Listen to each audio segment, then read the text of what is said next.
I'm Susan B., and welcome to the Dare to Be Vulnerable project.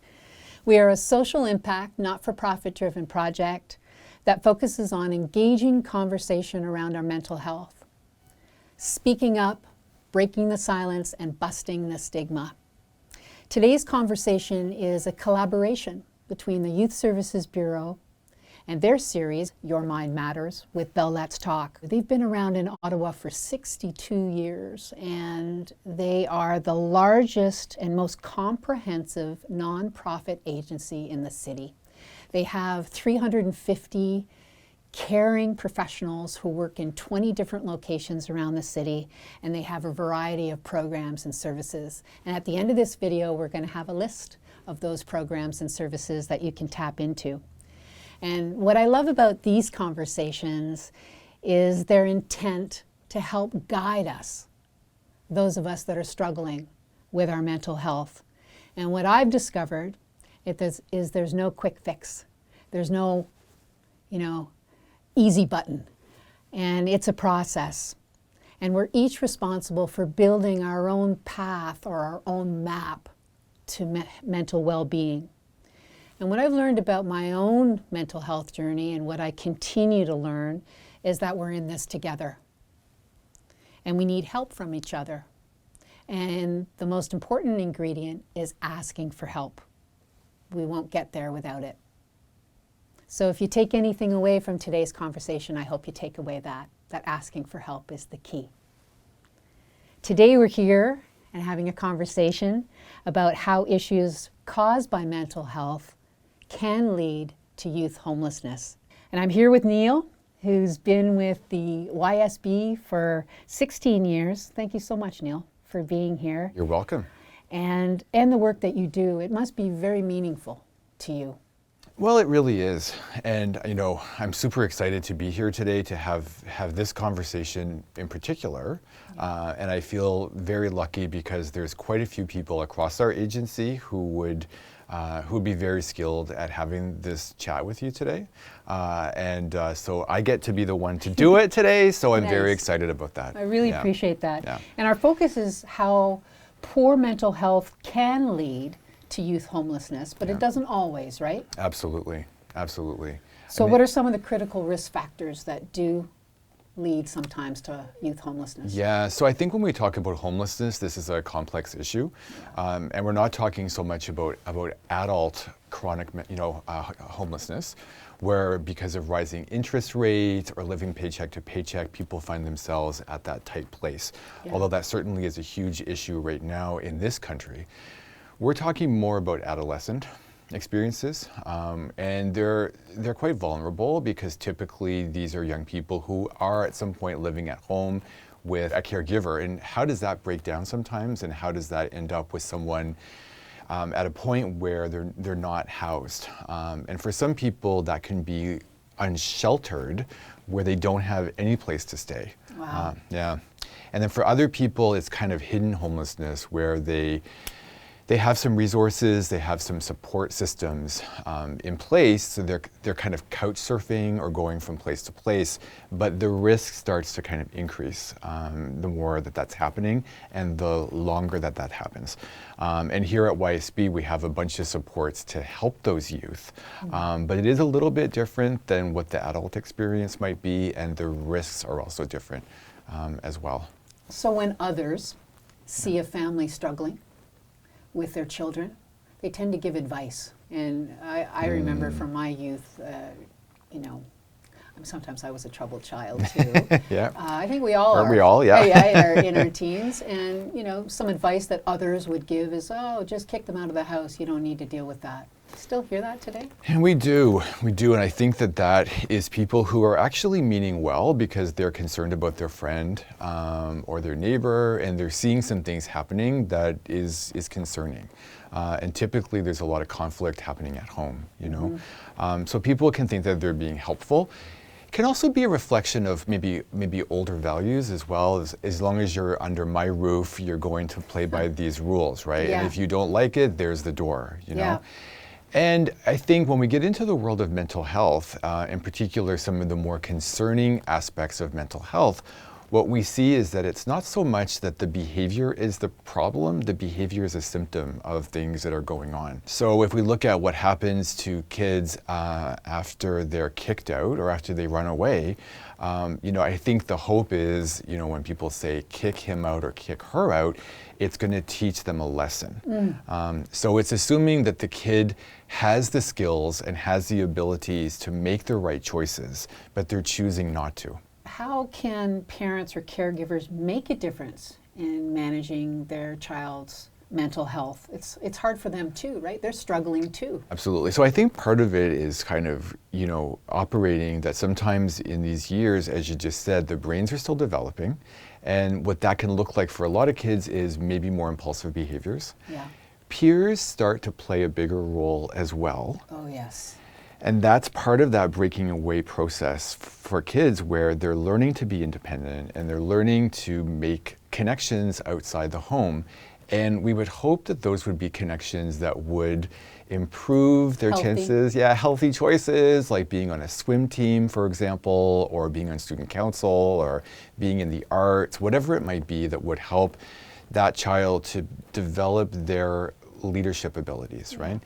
And that happens all the time. And we're also seeing youth who are experiencing other influences outside the home that could be risk-taking behaviors. It could be things that put them at risk of being in conflict with the law. It could also drugs and alcohol. Yeah, you're reading my mind. And that those are behaviors that come with other behaviors. So once somebody is using alcohol and drugs, maybe to cope or self-medicate, yes, with an undiagnosed, sometimes mental health issue, then that can lead to other behaviors, because how do you get the money to get those drugs? And then we know that one of the biggest predictors of a breakdown at home is conflict, so that the home life becomes more problematic than supportive. So running away from home, breaking curfew, arguing with parents, maybe taking money, doing things that create conflict.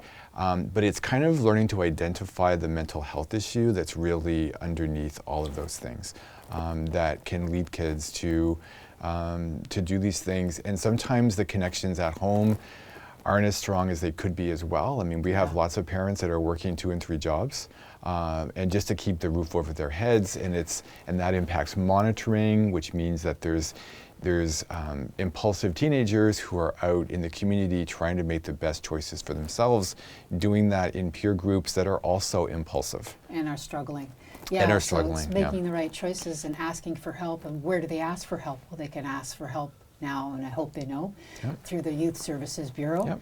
But it's important to work with everybody, parents, caregivers, right? So everybody's working together, and that first step is asking for help, because we don't always have the skills or the tools to deal with situations like that naturally. Yeah, absolutely. I don't think anybody has the playbook. Absolutely, and there's a lot in what you just said there, and I think that, although sometimes I'm working specifically with a youth, oftentimes it's not just that youth, it's also the caregivers, it's also the school staff, perhaps people at CHIO, perhaps people elsewhere in their life, because we're all part of that youth's life, right? And we can all be part of the solution. And sometimes that's not the best approach, because there are things happening that it would be more complicated for the youth to get that support. But I would say most of the time it's really important to engage the systems that kid is interacting with, because they all play a role.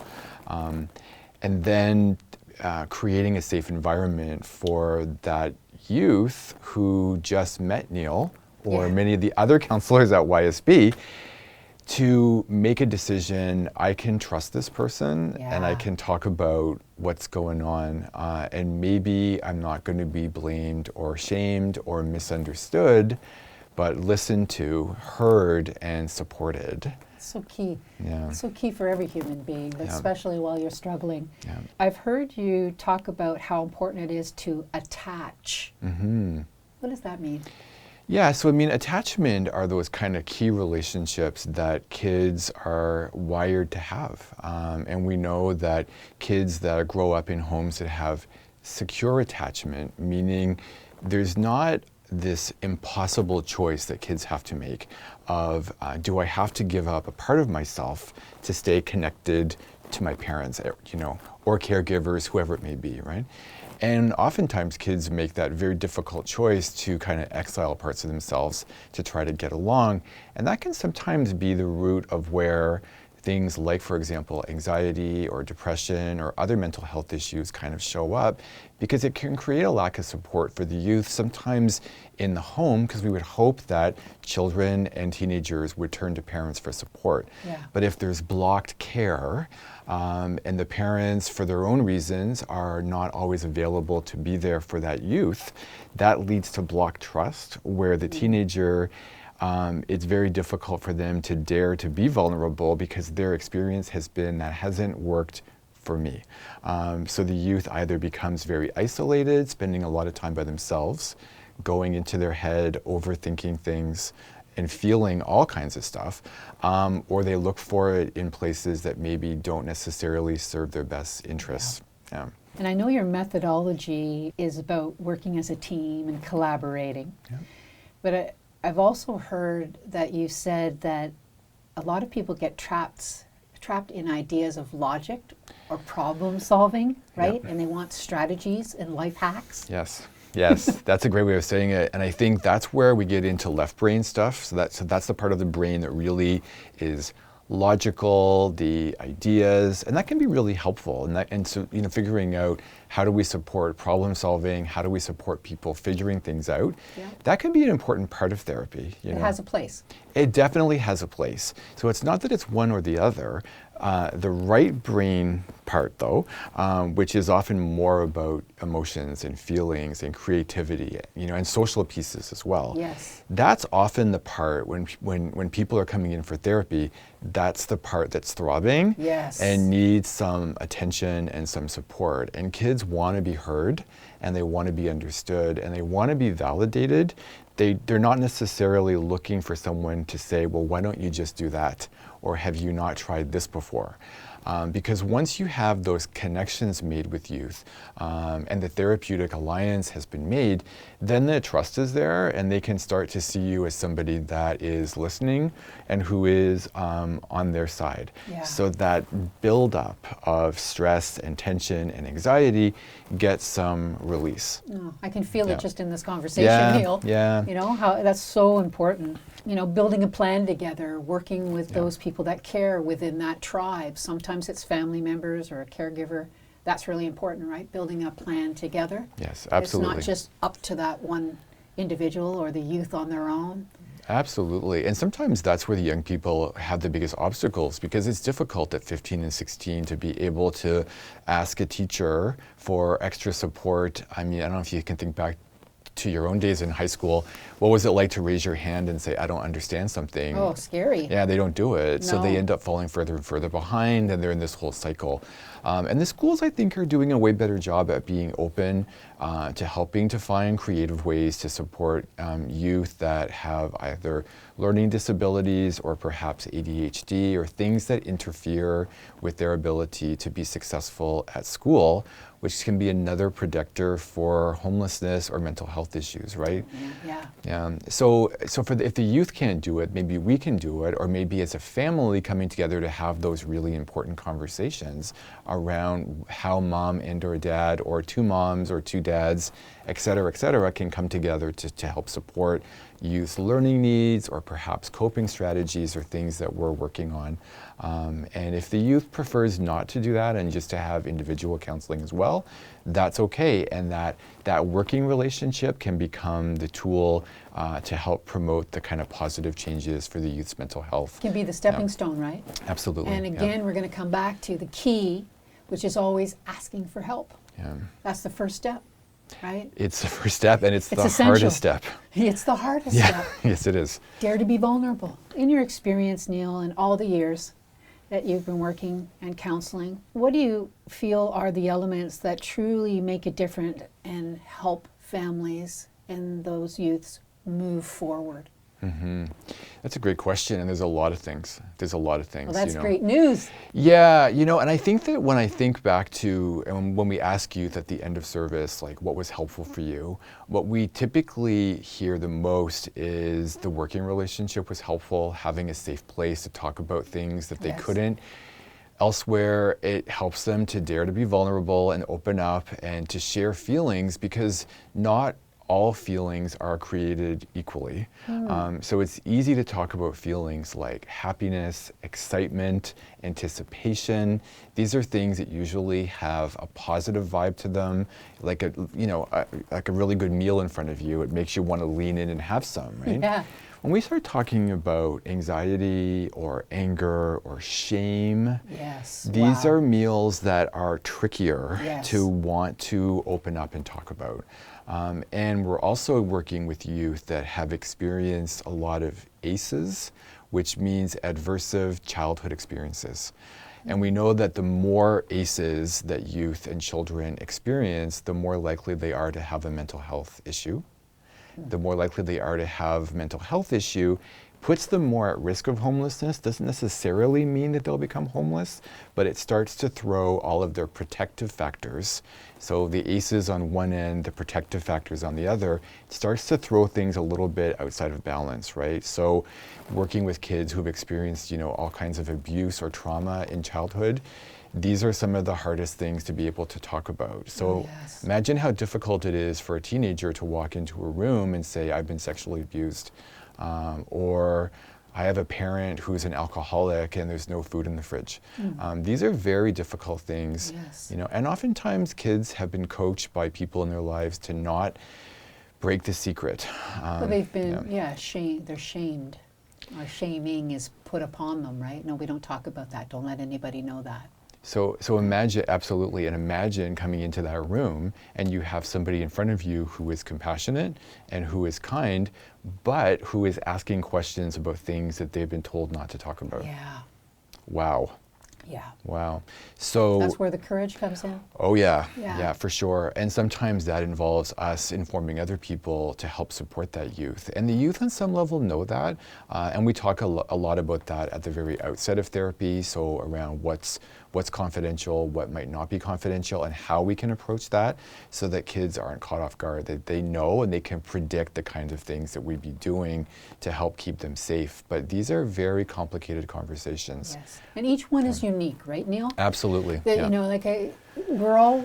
all have to take our own responsibility. Number one, ask for help, and then recognize there's no one size fits all. Yes, absolutely. Right? That every situation is unique, and that's what I really respect and admire about the work that you do. And I love that you came here today to share and give us a sense of what the Youth Services Bureau services and programs offer, and the opportunity that is there when you ask for help and there's a team and people there that have great experience to support you along your journey. But don't forget, we also have to do the work ourselves. Yes, for sure. Right? For sure. There's no magic fix, there's no magic wand. But that's where the empowerment comes in. And then maybe someday you'll help somebody else. Yeah, right? For sure. I love that. That's kind of the cycle. For sure. I've learned a lot, and I really appreciate you taking the time today, Neil, to come by. And we need more people like you in the world. Thank you, So my thank pleasure. you so much for what Thank you you. do. So that's a wrap for today. Thanks so much for tuning in. I hope you've heard something here today that's helpful.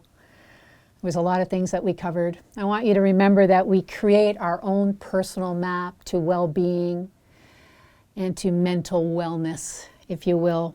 And remember, we have a list of programs and services that the Youth Services Bureau offers. Speak up, reach out. And we invite you to follow the Dare to Be Vulnerable project. And we'll continue to create more engaging conversations around our mental health. Until next time, remember to ask for help, keep the faith, you matter, and we believe in you. Bye for now.